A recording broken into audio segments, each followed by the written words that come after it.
Viral, cuaca panas 40 derajat, warga kejar penjual es agar bisa mandi air dingin. Cuaca panas yang melanda sebagian besar wilayah Indonesia beberapa waktu belakang. Kondisi udara meningkat tajam mencapai 40 derajat ini membuat sebagian warga mencari cara unik untuk tetap nyaman. Sebuah video viral di platform TikTok dengan nama pengunggah Farah Fadilau. Video ini telah ditonton hingga mencapai 6 juta kali sejak diunggah pada 18 Oktober 2023 lalu.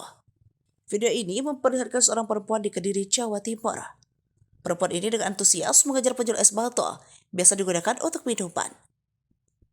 Namun dalam video tersebut, Farah Fadilau menyatakan bahwa ia merasa lebih nyaman setelah mandi dengan mencampurkan es batu ke dalam air mandi. Setibanya di dalam rumah, perempuan tersebut langsung mencampurkan es batu tersebut ke dalam ember mandinya yang berwarna abu-abu. Reaksi dari warganet pun tak kalah lucu, berkomentar dengan candaan.